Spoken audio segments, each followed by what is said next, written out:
믿고 감사드리며 모든 말씀 예수님의 이름으로 기도합니다. 아멘. 하나님 말씀 봅니다. 하나님 말씀은 역대상 10장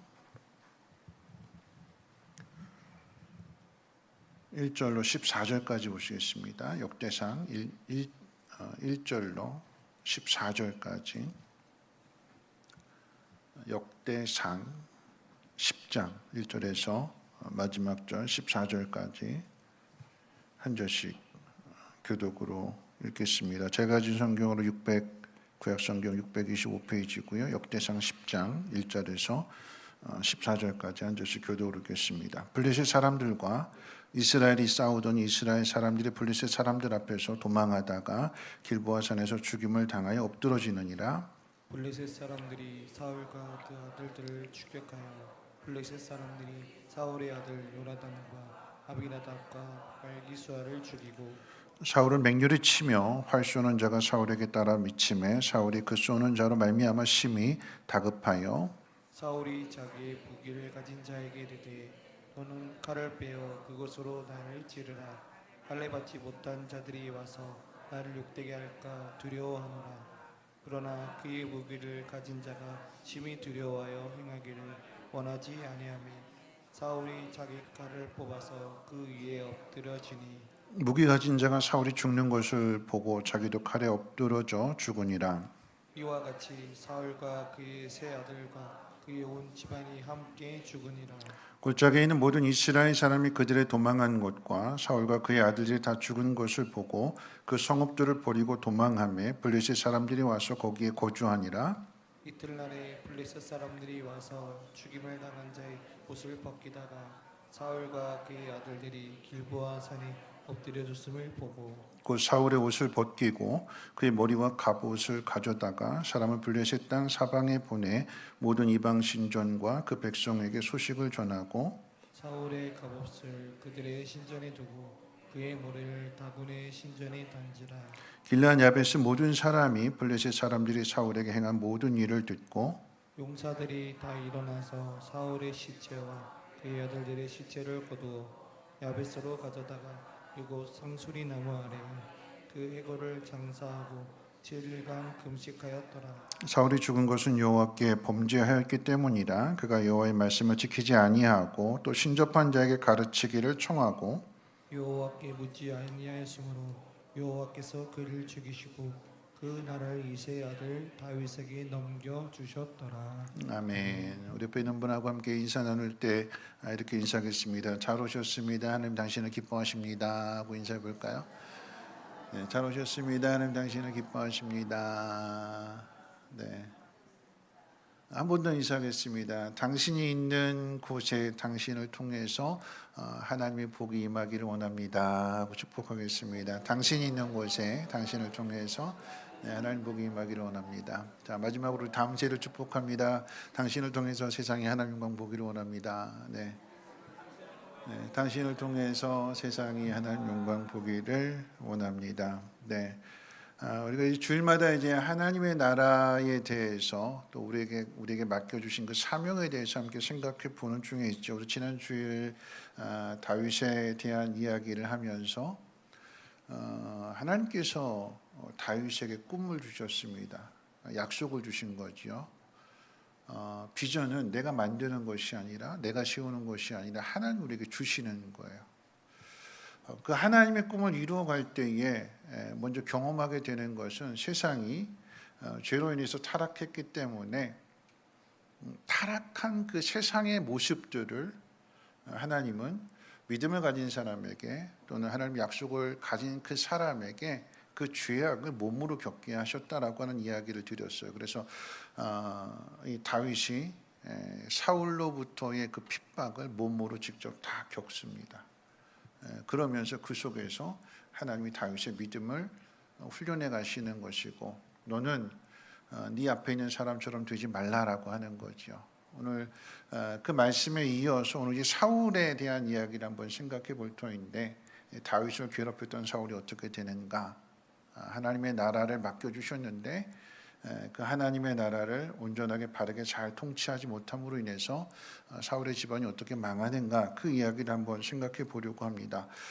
사울의 죽음 이야기는 사무엘상 그 31장에도 기록되어져 있지만 사무엘상 31장의 이야기는 단지 그 일어난 사건만을 이렇게 기록할 뿐입니다.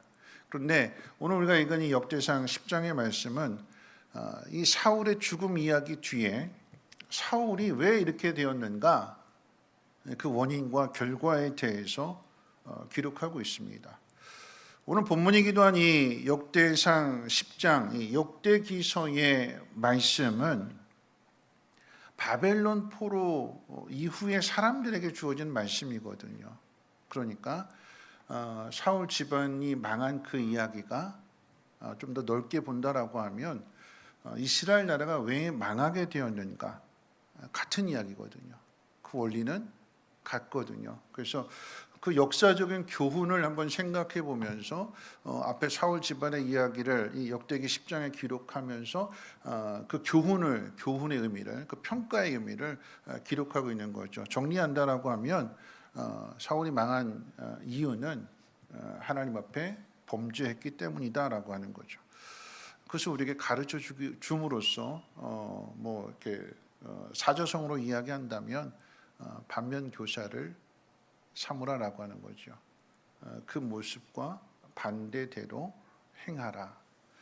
또는 이제 뭐 타선지석이라고 할 수도 있는 거고, 다른 산에 있는 돌을 가지고 자기를 연마하고 갈고 닦는 그런 돌로 사용하라라고 하는 의미가 되는데, 오늘 이제 사울의 죽음에 대해서 먼저 생각할 때에 여러분, 이게 망하는 회사는 특징이 있다라고 하는데, 그 회사를 망하게 하는 것은 위기가 아니라 그 위기를 대하는 태도 또는 자세라고 이야기합니다.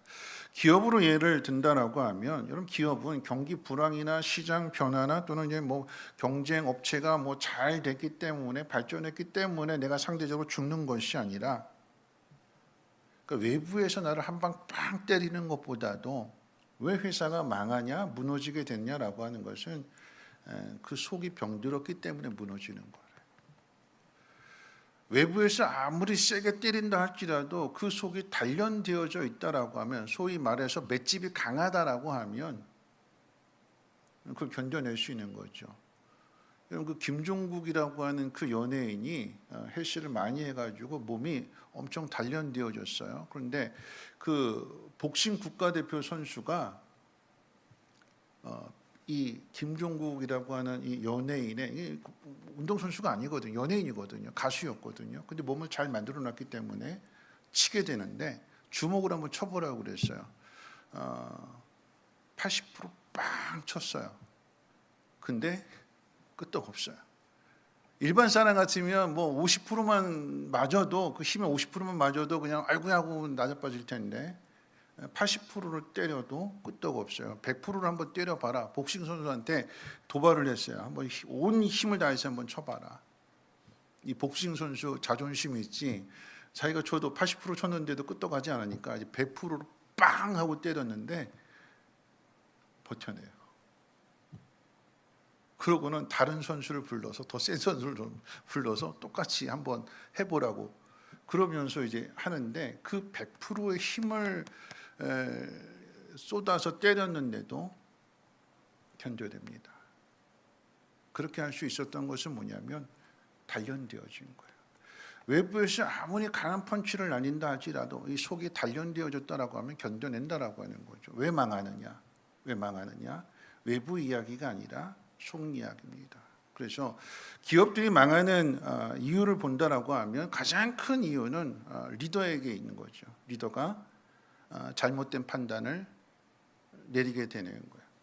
지금 상황이 그런 상황이 아닌데 계속해서 뭐 쉐를 불려나가게 되는 거, 공격적으로 투자하게 되는 거고, 그게 결국 그것이 이제 올무가 돼서 자금이 묶이게 되고, 아무리 유능한 직원들을 가지고 있고 또 그 제품이 아무리 뛰어난 제품을 가졌다 할지라도 위에 있는 리더가 잘못된 결정을 내린다라고 하면 그 공동체는 무너질 수밖에 없다라고 하는 것입니다.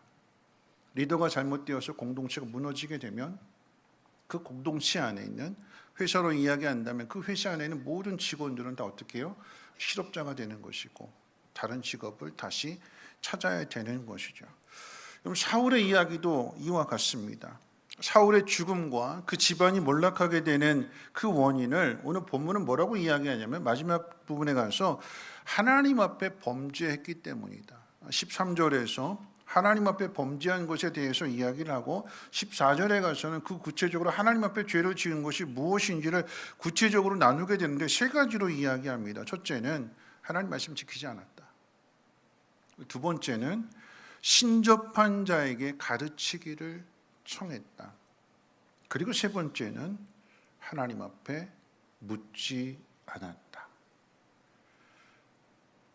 힘들고 어려운 일들이 생겼을 때, 그러니까 사울의 입장에서 이야기하면 힘들고 어려운 일이라고 하는 건 전쟁이겠죠, 전쟁. 왕으로서 그 나라를 잘 다스리고 지켜야 되는데 다른 나라가 쳐들어왔을 때 이 위기적인 상황 속에서 이거 어떻게 풀어나가느냐라고 이야기할 때에 사울은 하나님 앞에 묻지 않았다.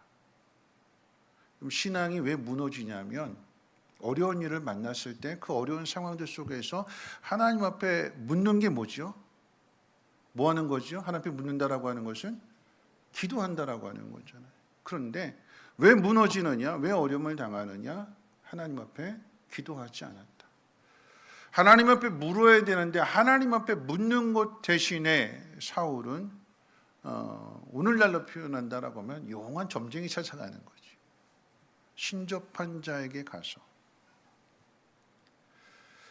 하나님 앞에 물어야 되는데 하나님 앞에 지혜를 구해야 되고 하나님 앞에 말씀을 들어야 되는데 그것 대신에 다른 곳으로 그 문제를 해결하려고 하게 될 때 결국 그것이 무너지게 되는 이유가 되는 것이고 성경은 그 모든 것을 다 합쳐서 뭐라고 이야기하느냐 사울이 하나님 앞에 범죄했다라고 이렇게 평가를 내리고 기록하고 있다는 사실입니다. 여러분 이것은 하루아침에 이루어지는 일이 아닙니다. 한 번 잘못됐다고 하나님께서 심판하시는 것이 아니라 여러분 사울은 37년 동안을 그 나라를 다스리게 되는데 그 37년 동안의 전체적인 평가가 그런 평가가 내려지게 되는 거예요. 오늘 사울이 왜 망하게 되었는가, 왜 하나님의 심판을 받게 되었는가 그 이유를 생각해 볼 때 가장 첫 번째 위기는 사무엘상 13장에 기록되어져 있습니다. 블레셋이 어마어마한 군사를 이끌고 쳐들어옵니다. 이 상황이 성경 뭐라고 이야기했냐면 그러니까 위급한 상황이라고 그랬어요. 그러니까 백성들도 다 아는 거죠. 왜 저기 블레셋이 쳐들어왔으니까 큰일 났다. 그리고는 백성들이 위급한 상황이라고 생각해서 그 다음 나오는 행동이 뭐냐면 다 숨었대요.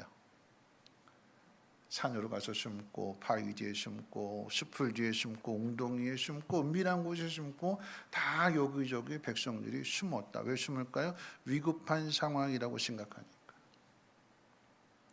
위급한 상황이라고 하면 모여야 되는 것이고 그 나라를 지켜야 될 그 사명감으로 똘똘 뭉쳐야 되는데 백성들이 다 뿔뿔이 흩어지고 도망칩니다. 그리고 이제 사울 주변에 싸우겠다라고 하는 군사들이 모였는데 그런데 시간이 지나면서 점점 이탈자들이 생겨나요.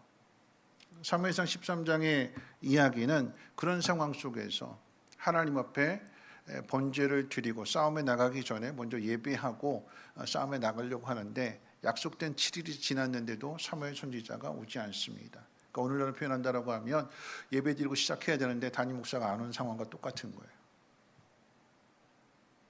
사울이 그 속에서 한 일은 무엇이냐면 아무리 기다려도 안 오게 되니까 성경에 표현하면 사울이 자신이 야 번제물 가져와 하고는 사울이 그 예배를 집례합니다. 사무엘이 해야 될 일을 사울이 대신한 거였어요. 뭐 우리가 생각하기에 누구라도 하나님 앞에 예배드리면 되는 거 아니냐라고 생각하겠지만 성경은 이것을 사울의 죄로 가장 큰 죄로 여깁니다. 그래서 사무엘 선지자가 와서 물어요. 어떻게 해서 이런 일을 했느냐라고 물을 때에 사울이 뭐라고 대답하냐면 이렇게 대답합니다. 백성은 흩어지고 당신은 오지 않고 바로 코앞에 있는 이 블레셋 군대를 보게 되니까 지금 뭐라도 하지 않으면 이 나라가 망할 것 같아서, 그래서 뒤에 뭐라고 표현했냐면 부득이해서 그랬습니다. 부득이하다라고 하는 표현은 어쩔 수 없었다라고 하는 거죠. 상황이 이 지경이 되다 보니까 나라도 나서서 이렇게 해야지, 내가 이렇게 한 행동은 부득이한 행동이었고 어쩔 수 없는 행동이었다라고 변명을 합니다. 다시 말하면 어쩔 수 없어서 하나님 명령을 어겼다라고 하는 거죠. 그럼 사울이 하나님 명령을 어긴 이유는 그 마음속에 있는 조급함 때문입니다. 그럼 이 조급함이 뭔가 해야겠다라고 하는 이 조급한 마음이, 그 마음 속에 뭐가 있냐면 근심과 걱정과 두려움이 가득하게 되면 이 조급함이 생기게 되는 거예요. 마음이 만약에 평안하다면 외부에서 나를 빵 때리는 게 중요한 게 아니라 내 속이 어떤 마음이냐, 내 속이 얼마만큼 하나님 말씀으로 잘 준비되어져 있느냐에 따라서 외부의 이 상황을 내가 잘 해석하고 올바른 판단을 내릴 수 있는데, 하나님 말씀이 그 신앙의 그 기초가 잘 다져져 있지 않다라고 하면 우리 눈앞에 보이는 상황에 잠식이 되어서 상황은 점점 급해지는 거고 뭐라도 해야 되는 거고, 그러다 보니까 어떻게 해요? 부득이해서 어쩔 수 없어서 하는 그런 변명들이 점점 많아진다라고 하는 것입니다. 사울은 사무엘 앞에서, 아니 하나님 앞에서 변명하는 게 어쩔 수 없어서 그랬습니다. 그런 변명이었거든요. 근데 하나님은 사무엘 선지자를 통해서 책망하시는데 그 책망하는 내용은 바로 이런 이야기입니다. 네가 나를 믿지 않았다. 우리도 마찬가지인 거죠. 힘들고 어려운 상황들이 있게 되면 그 힘들고 어려운 상황들 속에서 자꾸 상황들만 보게 돼요. 하나님 말씀이 아니라, 하나님 나에게 원하시는 것이 무엇이냐, 하나님의 뜻을 찾는 것이 아니라 자꾸 상황만 보게 되니까 그 말씀을 놓치는 거예요. 말씀을 놓치고 상황을 자꾸 생각하면 생각할수록 그 마음속에는 걱정과 불안과 두려움은 더 커져가게 되는 것이고, 그러면 내 마음속에는 뭔가로 해야겠다라고 하는 조급함이 생기게 되는데, 그 조급함이 하나님을 찾고 하나님 앞에 기도하고 하나님을 의지하는 믿음의 행동을 대신해서 세상적인 다른 것들을 하도록 만든다라고 하는 것입니다. 사울의 죄가 무엇이냐라고 한다면 하나님을 믿지 않았다라고 하는 것이고, 하나님 말씀으로 문제를 풀어가지 않았다라고 하는 것입니다. 여러분, 이 이야기가, 사울의 이야기가 지금 사무엘상 13장의 예를 놓고 본다면 블레셋이 어마어마한, 이루 다 셀 수 없을 정도로, 비교가 될 수 없을 정도로의 군대를 이끌고 쳐들어왔어요. 근데 기다렸던 사무엘 선지자는 오지 않죠. 백성들은 점점 하나둘씩 빠져나가죠. 숫자는 점점 줄어드는 것이 눈에 보이게 됩니다. 이제 딱 600명 남았어요. 600명 가지고 전쟁을 치를 수 없는 거예요. 여러분, 그런 상황 속에서 이 문제가 어떻게 풀어지는가 하면 하나님께서 누구를 통해서 이 문제를 풀으시는가? 요나단 한 사람을 통해서 이 문제를 푸셔요.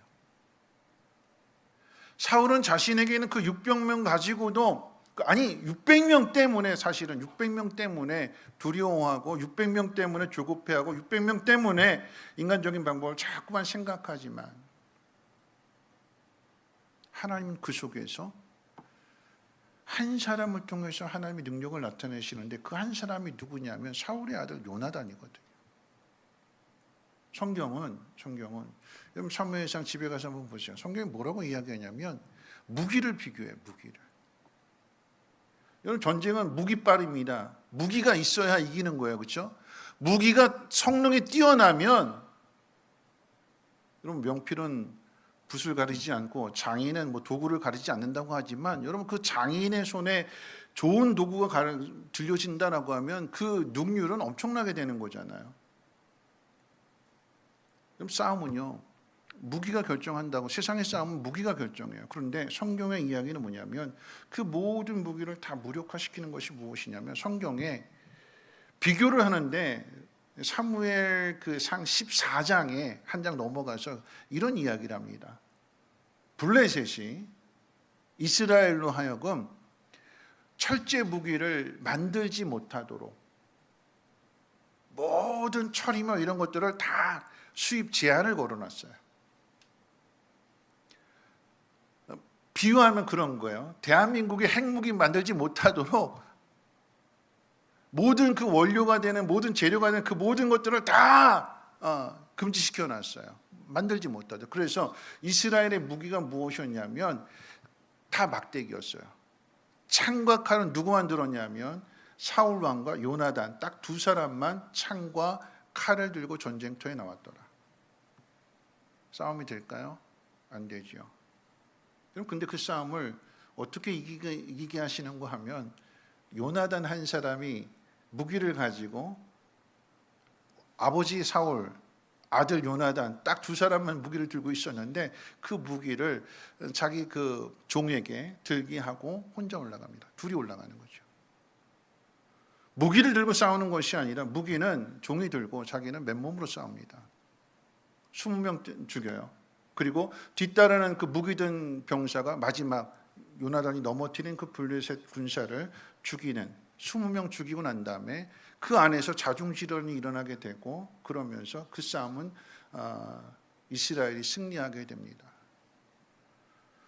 성경이 무엇을 이야기하냐면 사울과 요나단을 대조하게 되는데 사울은 자꾸 눈에 보이는 상황들 속에서 조급해지고 뭔가 이 싸움을 승리로 이끌어야 되는데 뭐라도 하지 않으면 안 되겠다 싶어서 하나님을 대신해서 자신이 모든 것들을 하려고 할 때에 결국 이것이 하나님 앞에 죄가 된다라고 하는 거죠. 반면에 요나단은 똑같은 상황인데 그 전쟁터에 똑같이 있는데 요나단이 가지고 나가는 것은 무기가 아니라 믿음이었어요. 믿음.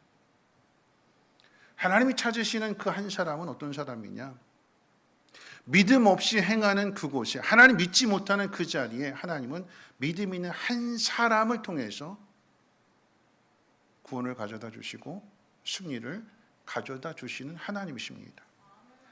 우리는 무기 타령하는데, 내가 가지고 있는 자원을 탓하는데, 이것도 없고 이것도 없고 이것도 없고 환경을 보고 자원을 탓하는데, 하나님은 자원이나 환경이 아니다. 내가 한다. 그 마음을 가진, 아니 그 믿음을 가지고 있는 한 사람을 통해서 하나님은 그 문제를 해결해 주시는 하나님이시고 구원해 주시는 하나님이십니다. 우리가 실패하는 이유가 어디에 있느냐? 사울과 요나단의 차이를 놓고 본다면 어떤 차이가 있냐면, 여러분 사울은 왜 자꾸 뭐라도 해야지 이렇게 나오는 걸까요?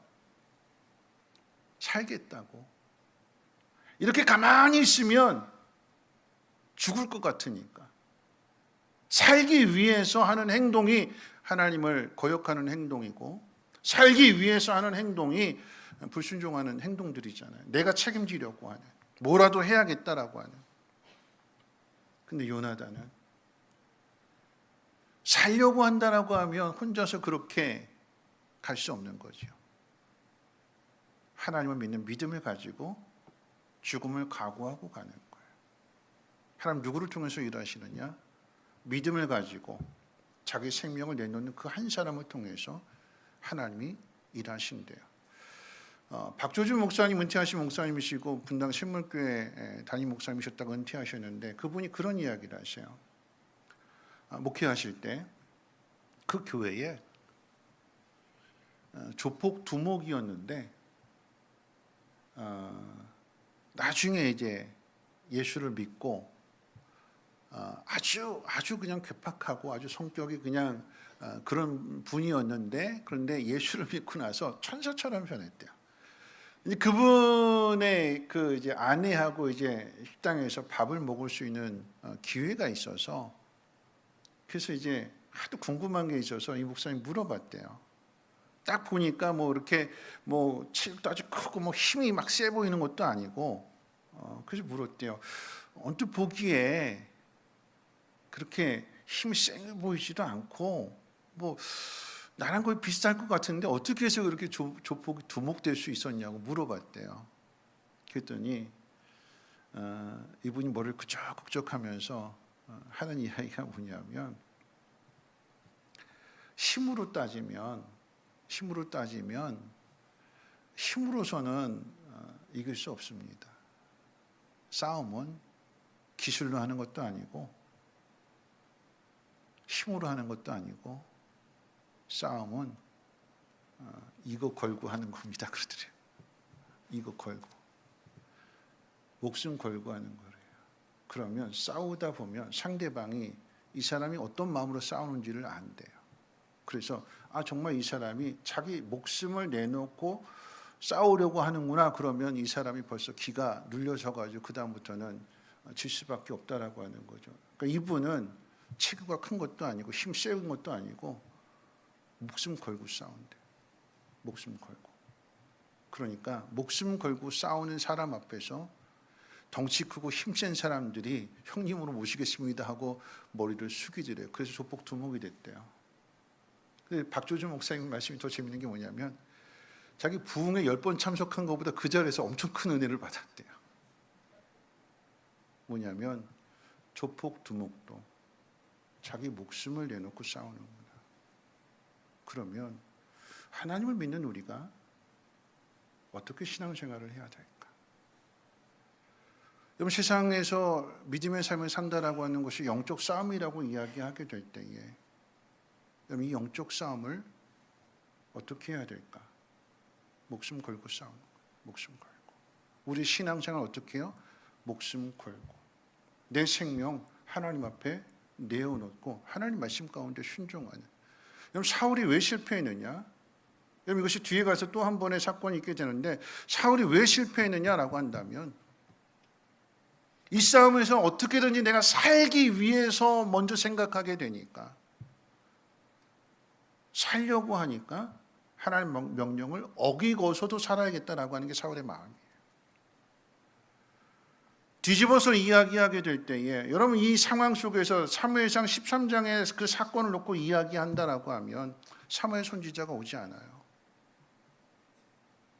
그러면 하나님, 내가 죽을지라도 내가 이 자리에서 저들의 그 힘에 밀려서 내가 죽임을 당한다 할지라도 내가 불법을 행하지 않겠습니다. 내가 하나님 말씀을 지키겠습니다. 자기의 목숨보다도 하나님 말씀을 더 소중하게 생각하고 그 말씀 지키는 것, 그 말씀에 순종하는 것을 더 귀하게 여겼더라고 하면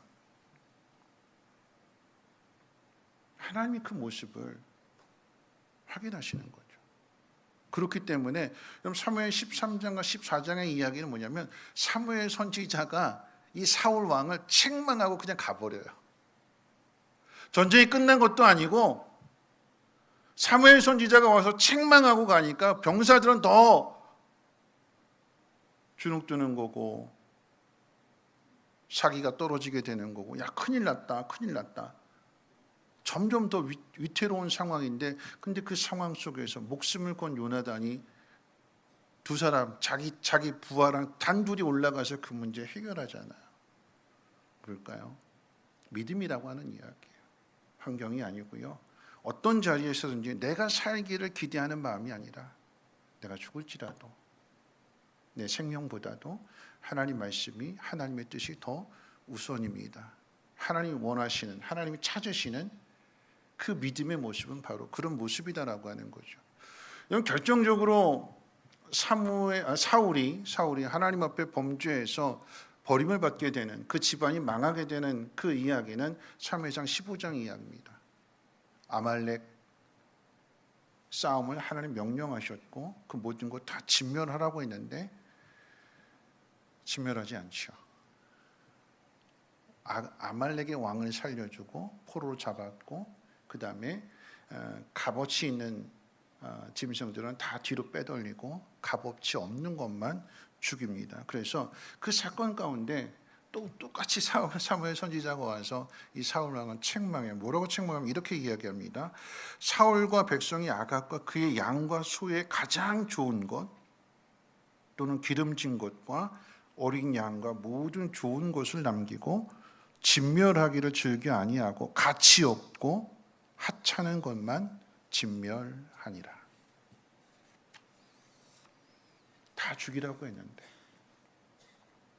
사울이 하나님 말씀을 또 거역합니다. 그 마음속에는 욕심이 가득한 거예요. 하나님 말씀에 순종하는데 나한테 도움이 되지 않는 것은 다 죽이고 나한테 도움이 되는 것은 싹 빼돌립니다. 욕심인 거죠.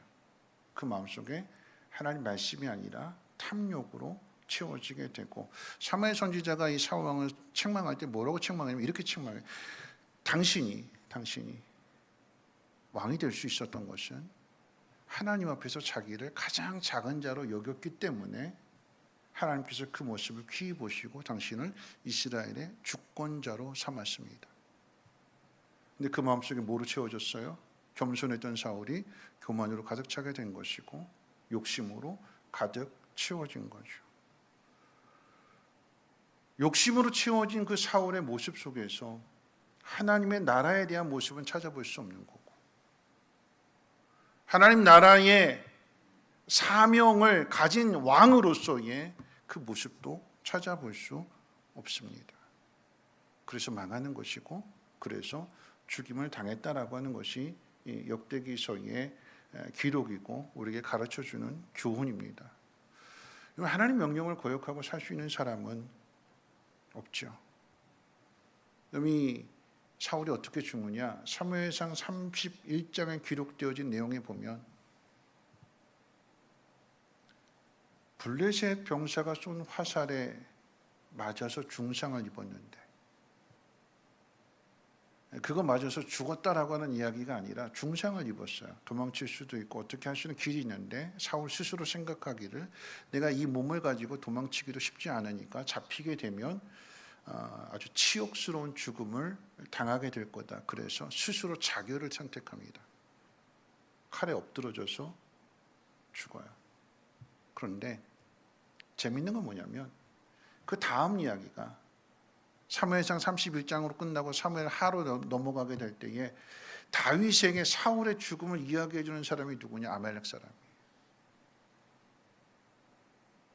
여러분 잘 보세요. 우리가 하나님 말씀 앞에 순종해야 되는데 아말렉을 다 진멸하라라고 하는 것이 하나님 말씀이었고 하나님 뜻이었는데 사울이 거역했더니 그 불순종한 죄로 인해서 심판을 당하는데 거기에 누가 있냐면 아말렉 사람이 있는 거예요.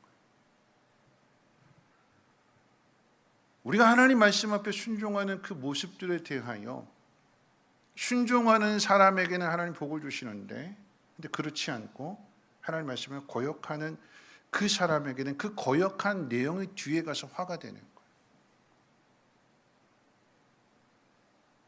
내가 오늘 하나님 말씀 앞에 순종하지 못한 일들, 여러 가지 상황들에 대해서 이야기하고 부득이해서 어쩔 수 없어서 상황이 급박해서 여러 가지 이유를 대지만, 그런데 하나님께서 그렇게 변명하는 사람, 더 나아가서 하나님 말씀에 불순종하는 그 사람을 폐하시고 그 다음 사람에게 왕위를 넘겨주시는데 그 사람이 다윗인데, 그 다윗이 하는 일이 뭐냐? 사무엘 하 1장으로 딱 넘어가게 되면 1장 1절에 그 이야기가 뭐냐면 다윗이 아말렉과의 싸움에서 그들을 쳐서 멸하고 돌아오니라, 이 얘기였어요. 사울이 불순종한 그 일을 다윗이 순종하는 모습을 성경이 대조해서 보여주고 있는 거죠. 우리 믿음의 모습도 마찬가지입니다. 내가 못한다 여러 가지 이유가 있어요. 상황들이 있습니다. 그런데 이것은 환경의 문제가 아니라 재능의 문제가 아니라 하나님에 대한 믿음의 문제이기 때문에 하나님은 믿음 가진 사람을 꼭 그 공동체 안에 하나님이 그 사람을 통해서 일하십니다. 그게 다윗이에요. 사울이 하지 못했던 일들, 더 나아가서 사울이 다윗을 그렇게 수도 없는 시간 동안에 괴롭히는 수많은 일들, 다윗이 그것을 겪으면서 그 마음속에 어떤 마음을 갖냐면 내가 이 다음에 왕이 되면 나는 사울 같은 왕이 되지 말아야지. 부정적인 모습, 불순종하는 그 모습, 하나님 나라의 그 공동체를 세워가는 모습이 아니라 그 공동체를 허물어뜨리는 그 모습을 다윗이 몸으로 겪고 난 다음에 보여준 모습은 이전의 왕과 같은 모습이 아니라 하나님 나라에 합당한 사람으로서의 그 모습을 보여줍니다. 하나님의 나라가 어떻게 세워지는가? 말씀을 주시는 분도 하나님이시고, 꿈을 주시는 분도 하나님이시고, 약속을 주시는 분도 하나님이시고, 그 약속을 이루어 가시는 분도 하나님이시라고 한다면, 하나님의 나라를 이루어가는 사람에게 있어서의 가장 중요한 것은 믿음인 거죠. 믿음. 오늘 저와 여러분들에게 찾으시는 것이 믿음입니다. 사울 왕이 37년 동안을 나라를 다스려요. 그 37년이라고 하는 그 시간들 속에 다윗은 참 힘든 시간들을 보내잖아요. 그런데 그 시간이 결코 헛되지 않은 것은 그 시간들 속에서 다윗은 고난을 당하면 당할수록 뭘 배울까요? 사울과 반대되는 모습이 뭘까요? 오늘 성경에서 사울은 하나님 말씀을 따르지 않았다, 신접한 사람을 찾아갔다, 하나님 앞에 묻지 않았다, 이게 사울의 죄라고 한다면, 이 사울의 집안이 무너지고 사울이 죽고 난 다음에 그 다음에 하나님의 나라를 이루어갈 이 다윗은 이것과 반대되는 모습이잖아요. 그러니까 하나님은 이 다윗을 그 고난의 시간을 통해서 하나님 앞에 기도하는 그 기도의 훈련을 하시는 거예요. 내 마음대로 내 뜻대로 이루어지지 않는 그 모든 상황들 속에서 죽으면 죽으리라. 내 고난의 시간들을 내 힘으로 끝내지 않고 하나님의 뜻을 따르는 일이 또다시 도망을 가야 되고 내일을 기약할 수 없는 그 불안과 두려움의 삶을 살아간다 할지라도 불안이 크면 클수록 다윗은 그 속에서 하나님을 의지하는, 하나님 앞에 기도하는, 하나님을 찾는 그 믿음이 계속해서 다듬어져 가고 있었던 거예요. 그러니까 어떻게 해요? 그 많은 어려움들, 외부에서 여기저기서 압력이 들어오게 되고 여러 번 소나기 같은 펀치가 날려진다 할지라도 그걸 어떻게 해요? 다 이겨내고 하나님 마음에 합한, 단지 왕이 되기 전에 문제가 뿐만 아니라 왕이 되고 난 이후에도 수많은 일들을 겪음에도 불구하고 그 위기 속에서 때로는 다윗도 똑같이 범죄도 하지만 그 위기 속에서 어떻게 해요? 답을 찾아내고 믿음을 드러내고 하나님 말씀 앞에 순종하는 모습을 보여주지요. 그래서 하나님의 나라가 세워집니다. 사울의 집안은 짧은 37년 통치하고 그리고 그 아들 이스보셋이 왕이 되어서 2년 통치하고 그걸로 막을 내립니다. 반면에 다윗의 왕조는, 다윗의 나라는 지금도 계속됩니다. 예수 그리스도를 통해서 구원을 받은 우리가 하나님의 자녀가 되었기 때문에 하나님의 자녀로서 그 상속권을 가지고 하나님의 나라를 이루어가는 그 사명을 저와 여러분들에게 맡겨주신 것입니다. 말씀을 마칠 텐데요. 여러분, 이 사울의 이야기가 단지 한 사람만의 이야기가 아니라 여러분 기억해야 되는 것은 사울이 불순종한 그 일들을 통해서 아말렉 사람 진멸하라고 했는데 진멸하지 않은 그 일이 결국은 자기에게 부메랑이 돼서 돌아와요. 다윗은요, 다윗은 똑같은, 아니 더 어려운 상황임에도 불구하고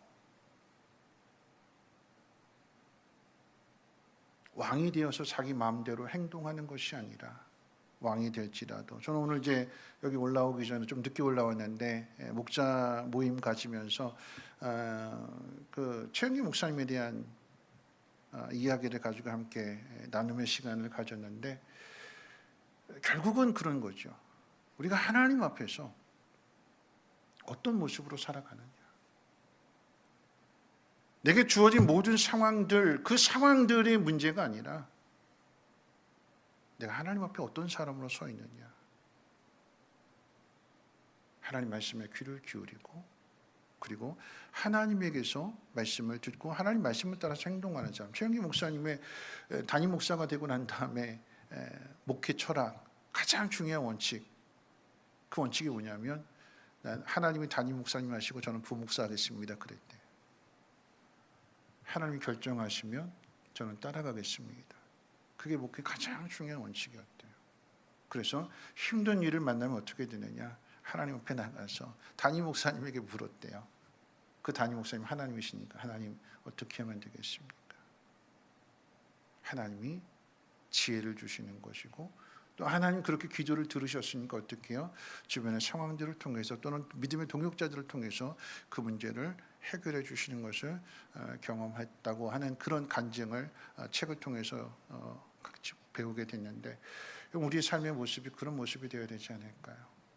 하나님이 주인이십니다. 이스라엘 왕국, 아니 더 나아가서 가나안 땅의 주인은 하나님이세요.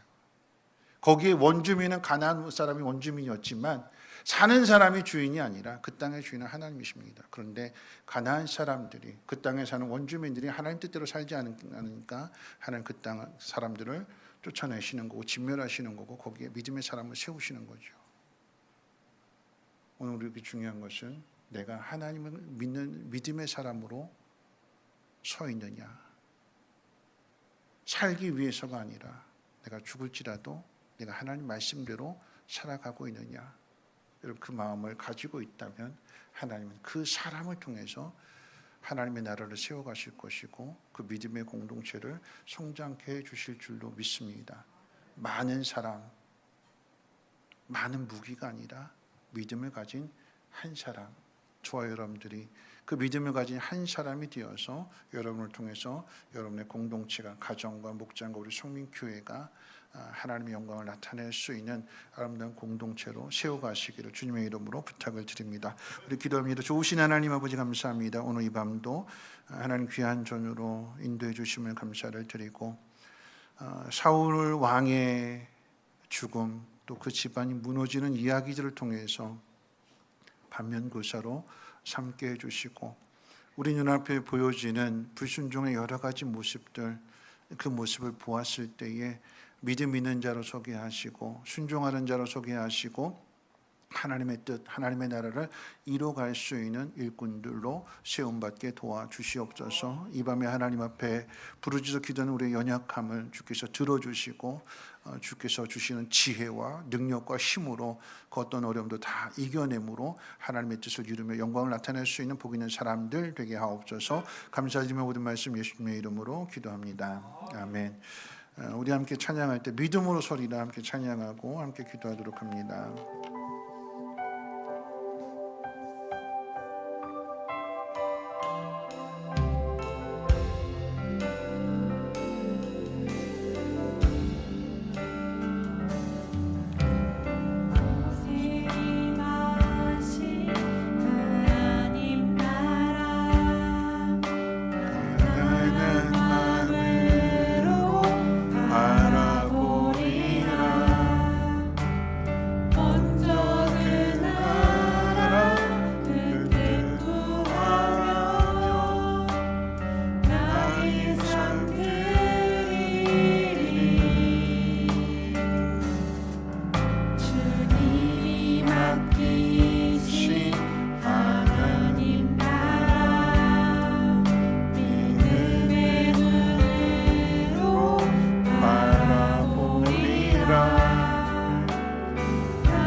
다시 한번 고백합니다. 이곳에 임하신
함께 기도하실 텐데요.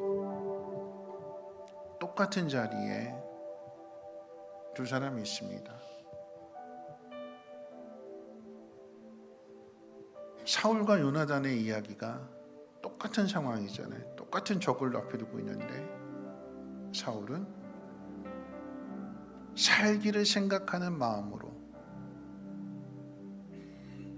뭐라도 해야겠다라고 하는 인간적인 방법들을 만들어냅니다. 그게 하나님의 뜻을 거역하는 모습이었고요. 똑같은 자리에, 아니 상황은 더 나빠졌는데 그 믿음을 가진 요나단은 자기 생명을 내놓고 나아갑니다. 하나님이 요나단을 통해서 일하셨대요. 똑같은 자리에 똑같은 사람들을 대상으로 사울은 불순종했는데 다윗의 시작은 하나님 말씀에 대한 순종이었습니다. 똑같은 자리에, 오늘 이 자리에 나는 어떤 사람이 될 것인가? 하나님, 나는 믿음 있는 사람이 되기를 원합니다. 환경을 보고 조급해지고 부득이해서 어쩔 수 없어서 세상을 탓하고 환경을 탓하는 것이 아니라 내가 무너진다 하여도, 내 생명을 잃는다 하여도, 여기서 끝난다 할지라도 하나님 말씀 앞에 순종하는 모습으로 나는 서 있겠습니다. 하나님의 뜻을 이루는 사람으로 나는 그 자리에 서 있겠습니다. 주께서 나와 함께 해주시고 나를 통하여 하나님의 나라가 이루어지게 도와주시옵소서. 하나님의 나라는 무너지지 않습니다. 그 믿음을 가지고 순종할 수 있는 그 한 사람 되게 해달라고 우리 주여 힘차게 세 번으로 듣고 통성으로 기도합니다. 주여, 주여, 주여. 사랑과 내가 풍성하신 사랑의 아버지 하나님, 오늘 이 밤도 하나님 앞에 나올 수 있도록 하나님 우리를 불러주심을 감사합니다. 하나님, 사울의 이야기를 통하여서 하나님 우리가 걸어가는 길이 사울의 길이 아니라 다윗이 걸어가는 길 되어지게 해주시고, 요나단이 걸어가는 길 되어지게 도와주시며, 믿음 없는 자가 걸어가는 길이 아니라 믿음 있는 자가 걸어가는 길 되어질 수 있도록 하나님 깨닫게 해주시고 결단하게 해주시고, 하나님 앞에 순종할 수 있는 믿음의 사람 되어지게 도와주시옵소서. 우리에게 주어진 상황들, 하나님 힘들고 어려운 일들이 있게 될 때에 하나님 살기를 바라고, 하나님 그 속에서 사는 것이 목적이 되어서 하나님 말씀을 거역하고 세상적인 방법을 취할 때가 많이 있으면 하나님 앞에 고백하며 이 시간 하나님 회개하게 될 때에 하나님 우리의 연약함을, 우리의 믿음 없음을 하나님 긍휼히 여겨주시고 하나님 깨닫게 해주시며 우리의 입술을 통해 하나님 고백할 때마다 하나님 우리의 죄를 사하여 주시고 정결하게 하시고 다시금 하나님 말씀을 마음 가운데 새기며 하나님의 나라 이루어갈 수 있는 하나님의 사람들 되어지게 도와주시옵소서. 하나님 낙심하고 절망하고 하나님 그 속에서 염려와 걱정과 불안과 두려움 가운데 있는 하나님 수많은 영혼들 가운데 있어서 하나님 그 모습 가운데 하나님의 나라를 생각하며 일어날 수 있는 그 한 사람 되어지게 도와주시옵소서. 하나님, 내가 하는 것이 아니라 나와 함께 하시는 하나님, 그 하나님은 신실하시고 그 하나님은 전능하시며 그 하나님 앞에는 능치 못한 일이 없음을 하나님 나를 통해서 증거할 수 있도록 하나님 내 믿음을 사용하여 주시고 내 순종을, 내 헌신을 사용하여 주시옵소서. 하나님, 오늘 이 밤에 하나님 죽으면 죽으리라 결단할 수 있는 하나님의 나라를 향하여 나를 담대히 나갈 수 있는 그 믿음이 다시금 하나님 회복되어지게 도와주시옵소서. 무너진 곳이 하나님 우리 가운데 보여진다면 하나님 함께 낙심하고 함께 두려워하는 것이 아니라 하나님 그 속에서 내가 해야 할 일들을 찾게 해 주시고 믿음 있는 한 사람으로 서게 해 주시옵소서. 나와 함께 하시는 그 하나님, 내게 능력 주시는 그 하나님, 내가 증명하겠습니다. 내가 저들 앞에서 하나님의 나라를 이루어갈 수 있는 그 한 사람으로 하나님 내 생명을 하나님 앞에 드리겠습니다. 결단할 수 있는 우리의 믿음이 되어지게 도와주시옵소서.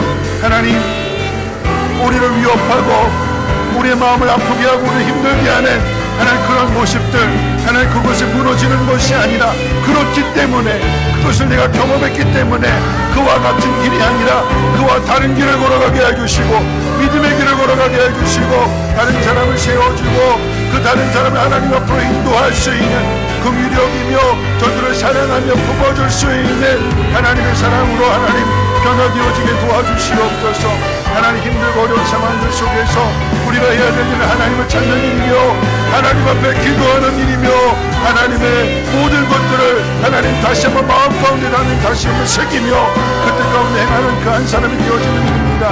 주여 우리의 약함을 불쌍히 여겨주시고 하나님 우리에게 주어진 모든 환경들을 통해서 다시 깨닫고 다시 한번 결심하고 다시 일어날 수 있는 우리 모두가 되어지게 도와주시옵소서.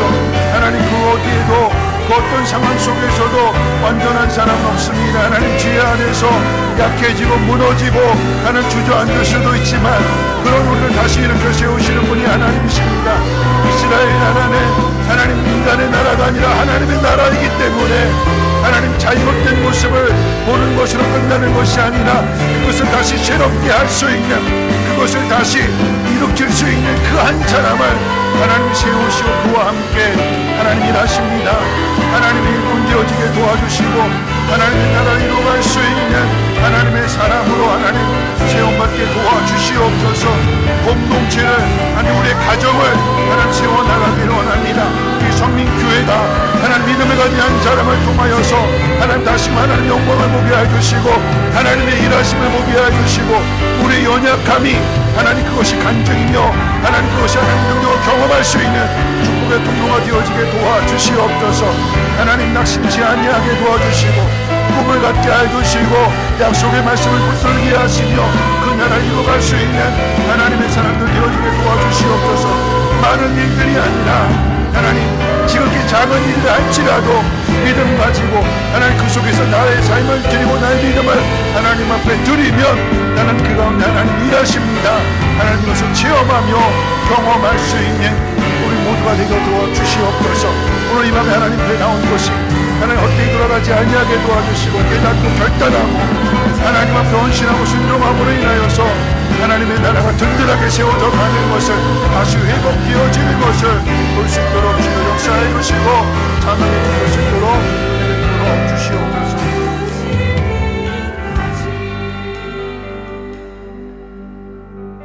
그럼 다시 한번 기도할 텐데요. 여러분 눈에 보여지는 그 연약한 모습들 하나님의 뜻을 이루어가야 되는데 때론 반대에 부딪히기도 하고 힘들게 하는 사람을 만날 수도 있잖아요. 그럼 함께 무너지는 것이 아니라 똑같은 사람이 되는 것이 아니라 다른 사람이 되어야 되는 것입니다. 그 공동체를 그대로 내버려 두는 것이 아니라 내가 하나님의 공동체를 하나님 일하시는 공동체로 내가 세워가겠습니다. 그 일에 내가 하나님 나를 온전하게 하나님 앞에 내어드리겠습니다. 주님 나를 사용해 주옵소서. 오늘 이 밤에 기도하는 것 막연하게 기도하지 마시고 여러분이 속해 있는 그 공동체를 한번 떠올려 봤으면 좋겠습니다. 다음 세대가 될 수도 있죠. 주일학교 부서가 될 수도 있고 가정이 될 수도 있고 목장이 될 수도 있고 하나님에게 주어진 그 모든 상황들 속에서 하나님의 나라를 이루어가는 그 한 사람으로 하나님 나를 세워주시고 내 자신을 온전히 하나님 앞에 맡겨드리겠습니다. 내어드리겠습니다. 내 생명도 하나님 앞에 드리겠습니다. 하나님 나를 사용하셔서 하나님의 일하심을 모두가 다 보게 하시고 그곳에 함께 일할 수 있는 믿음의 동역자들도 세워지게 주시고 그 공동체가 건강한 공동체가 되게 도와주시옵소서. 나 한 사람으로 인하여서 하나님을 믿는 사람들이 다시 일어나게 도와주시고 그래서 하나님의 구원을 하나님의 그 능력을 경험할 수 있도록 하나님 나를 사용해 주시옵소서. 우리 주여 제가 두 번 부르고 동성으로 기도합니다. 주여 주여 하나님 그 어떤 상황 가운데도 하나님 낙심하고 무너져 있는 사람 되지 아니하게 하옵소서. 하나님 믿음을 가지고 나아가기를 원하는데 하나님 주변의 사람들이 힘들게 하고 반대하고 하나님 나를 아프게 하게 될 때에 하나님 그 현실에 무너지는 사람이 아니라 그 현실을 딛고 일어서는 사람들에게 도와주시옵소서. 하나님의 나라를 생각하게 해주시고 하나님의 나라는 결코 무너지지 않음을 하나님 깨닫고 그 나라가 이루어질 수 있도록 하나님 나의 생명을 나의 믿음을 하나님 앞에 드립니다. 주여 나를 사용하여 주시옵소서. 주여 내 믿음을 그 환경 가운데 더 강한 믿음 되게 도와주시고 오직 하나님의 말씀을 붙들고 나갈 수 있는 하나님의 사람 되어지게 도와주시옵소서. 환경을 보는 것이 아니라 말씀을 붙들게 해주시고 세상을 보는 것이 아니라 하나님을 바라보며 하나님의 나라를 마음 가운데 품고 믿음으로 담대히 나갈 수 있는 우리 모두가 되어지게 도와주시옵소서. 하나님 반대하고 부딪혀지는 그 속에서 더 강한 사람 되게 하옵소서. 다듬어지는 믿음의 사람 되게 도와주시옵소서. 하나님 넘어진다 할지라도 다시금 일어날 수 있는 하나님의 사람으로 하나님 변화되어지게 해주시고 강하게 훈련받게 도와주시옵소서. 하나님 다윗이 걸어가는 그 길들 왜 약속이 이루어지지 않는가? 왜 빨리 하나님께서 복을 주시지 않는가? 하나님 초조하고 그 누구보다도 오랜 인내의 시간을 하나님 겪어야 되지만 하나님 그 속에서 어떤 상황 속에서도 무너지지 않는 그런 모습으로 하나님 다윗을 세워지게 됩니다. 하나님 수많은 위기를 당한다 할지라도 때로는 죄를 범하여서 하나님의 진노를 받았다 할지라도 다시 그것을 딛고 일어나는 하나님의 사람으로 세워지며 그런 모습을 통하여서 하나님의 나라가 이어지는 것을 하나님 역사를 통해서 또 성경을 통해서 우리가 깨달을진데 다윗을 닮아갈 수 있는 믿음의 사람들 되어지게 도와주시옵소서. 공동체를 살리고 공동체를 일으켜 세울 수 있는 그 한 사람 되어지게 도와주시옵소서. 믿음을 가진 사람입니다. 하나님 믿음 있는 사람을 통해서 일하십니다.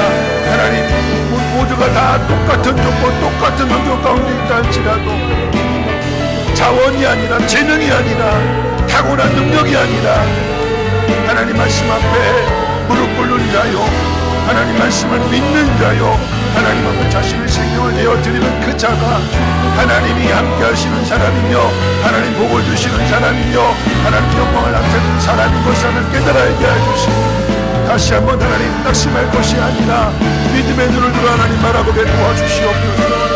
하나님이 이루시고자 하는 그 나라를 마음에 소망하며 마음의 꿈을 가지고 하나님 담대히 나갈 수 있도록 하나님 역사해 주시고 도와주시옵소서. 일어나게 해주시옵소서. 회복되게 도와주시옵소서. 하나님 그 길을 걸어가는 그 한 사람을 통하여서 함께 동역하는 또 하나의 일꾼이 세워지게 도와주시고 하나님 그러함으로 그 공동체가 하나님 회복되어질 뿐만 아니라 그 누구도 건드리지 못하는 가장 강력한 하나님의 믿음의 공동체가 되어지는 것들을 하나님 경험하게 도와주시옵소서. 이 밤에 하나님 앞에 기도하는 한심과 신령들마다 그 마음 어루만져 주시고 하나님 다시 일어나게 도와주시고 부르심을 향하여 하나님의 나라를 향하여 결단하며 나갈 수 있도록 은혜를 베풀어 주시옵소서. 내가 있는 그 자리가 하나님이 통치하시는 하나님의 나라가 되기를 소망합니다. 지극히 작은 공동체일지라도 온전히 하나님의 뜻이 이루어지는 공동체로 세워나갈 수 있도록 역사해 주시옵소서. 그 어떤 시련과 환난 가운데도 무너지지 아니하게 하시고 어려움을 당할수록 더 강하여지게 하시고 그 속에서 하나님의 영광을 나타낼 수 있는 모든 사람들로 세워지게 도와주시옵소서.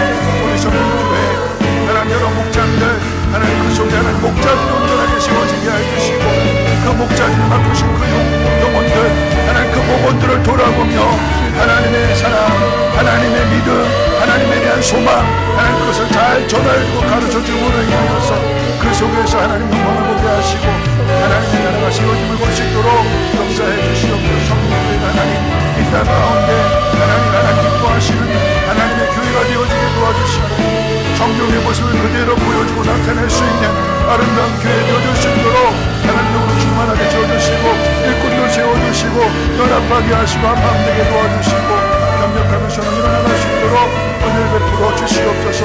넘어진 자 일으켜 세워주게 해주시고 낙심하고 절망에 빠지고 두려움에 빠져있는 영혼들에게 믿음을 가르쳐주고 소망을 심어주고 하나님의 나라를 향해서 함께 나갈 수 있도록 전율적으로 붙잡아줄 수 있는 믿음의 사람들 하나님 지금밖에 도와주시옵소서. 정리 교회 가운데 하나님의 뜻이 이루어지게 해주시고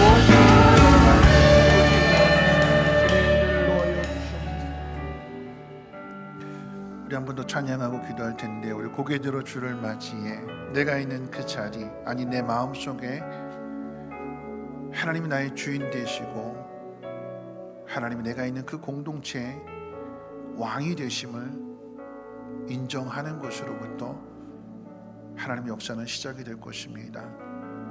주님, 오늘 이 밤에 내 마음 가운데 임재하여 주시고, 이 성전을 나가는 그 발걸음은 주님과 동행하는 발걸음이요, 주님의 앞서가시고 따라가는 믿음을 통하여서 하나님의 영광 나타나는 그런 마음 가지고 함께 찬양합니다. 고개 들어 주를 맞이해요.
마지막으로 함께 기도하실 것은요, 우리 다음 세대를 위해서 기도하시는데요, 여러분, 다음 세대가 온전하게 바로 세워질 수 있는 것은 앞선 세대가 믿음을 보여줄 때에 다음 세대도 바로 설 수 있는 거죠.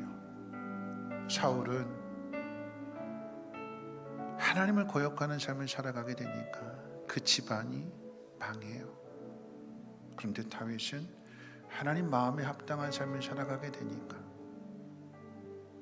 하나님 그 약속 가운데 솔로몬을 왕으로 세워주시고, 우리가 새벽에 살펴보는 그 말씀은 성전이 건축되어지게 되고 지혜와 부와 그 영화가 전부 훈무한 왕이 되는 거잖아요. 오늘 하나님, 내가 내 자녀들에게, 아니 다음 세대에게 믿음 있는 모습을 보여줌으로 인하여서 우리 자녀들이, 우리 성민교회 다음 세대가 온전하게 잘 세워지게 하여 주시고, 저들을 통해서 하나님의 나라가 이루어지게 도와주시옵소서. 우리 성민교회 우리 다음 세대가 하나님 나라 일꾼들 되어지게 도와주시고, 다윗 같은 하나님 마음에 합당한 사람들이 넘쳐나는 성민교회 되게 해달라고 우리 주여 한번 입장해 보시고 마지막 통성으로 하나님 앞에 기도합니다. 주여,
공동체로 나아갈 때 하나님 담당 사역자들 붙잡아 주시고 또 담당 교사 분들을 붙들어 주셔서 더욱더 기도하며 하나님 섬기며 더욱더 아버지 하나님 남들을 위해 더욱더 기도하는 우리 또한 목자들과 아버지 하나님 또한 교사 선생님들과 하나님 또한 사역자들이 될 수 있도록 하나님 더욱더 믿음을 도와해 주시고 아버지 함께하여 주시옵소서. 하나님 약한 자 강한 대신에 아버지께 찬양합니다. 하나님 아버지 함께 해주시고 은혜를 더하여 주시옵소서. 또 함께 우리가 듣는 우리 한부모님들 하나님 아버지 그 모든 기도에 하나님께서 응답해 주시기 원합니다. 아버지께서 함께 해주시고 하나님 함께 운전하는 나아갈때 아버지께서 믿음을 더하여 주시고 아버지 하나님께서 함께 해주시기 원합니다. 하나님 아버지 믿음을 붙들어 주시고 역사하여 주시옵소서. 하나님 우리 한 사람 사람을 더욱더 믿음을 붙잡아주시고 하나님 우리 사람에게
거룩하신 하나님, 이 밤도 하나님의 전으로 인도해 주심을 감사합니다. 하나님 말씀대로 살아야 되는데 여러 가지 어려운 일들로 인하여서 낙심하게 되고 우리의 마음을 아프게 하는 사람들로 인하여서 포기하고 주저앉으려고 할 때도 참 많이 있음을 고백합니다. 똑같은 자리, 똑같은 상황들이지만 하나님은 믿음 있는 사람을 통해서 일하신다고 하였기에 오늘 이 밤이 다시 일어나는 믿음의 시간들 되어지게 도와주시고 잘못된 것들을 보았기 때문에 하나님의 나라를 생각하며 하나님의 영광이 나타날 수 있도록 그 일에 나의 모든 것을 아낌없이 드리겠습니다 고백하며 결단하는 우리들과 늘 동행하여 주셔서 하나님의 일하심을 보게 하시고 그것을 또한 많은 사람들에게 증거할 수 있는 믿음의 주인공들 되게 하옵소서. 우리는 연약하지만 하나님은 강하십니다. 그 강하신 하나님이 우리의 가정을 세워주시고 우리의 목장들을 세워주시며 거기에 목자로 온전하게 잘 세워줄 수 있도록 하나님의 영으로 충만하게 채워주시옵소서. 하나님의 나라는 세워질 것입니다. 하나님은 영광을 나타내실 것입니다. 그 일에 쓰임받는 일꾼들 되게 도와주시며 그 모습이 아름다운 모습이 되어서 하나님 자녀들이 그 모습을 보게 하시고 다음 세대가 그 모습을 보게 하시며 함께 그 길을 걸어갈 수 있는 믿음의 세대가 되게 도와주시옵소서. 성민교회 교육부서를 주님 복되게 하여 주셔서 앞서가는 우리 선생님들 또 교육목자들 하나님 그 수고 헛되지 아니하게 도와주시고 하나님 이것이 또 다음 세대에게 전해짐으로 인하여서 우리 성민교회는 더욱더 든든하게 세워져가는 공동체가 되게 하시고 하나님 영광을 나타낼 수 있는 거룩한 교회가 되게 하옵소서. 감사드리며 여호와는 내게 복을 주시고 너를 지키시기를 원하며 여호와는 그 얼굴을 내게 비추사 은혜 베푸시기를 원하며 여호와는 그 얼굴을 내게로 향하시사 평강 주시기를 원하노라. 아멘.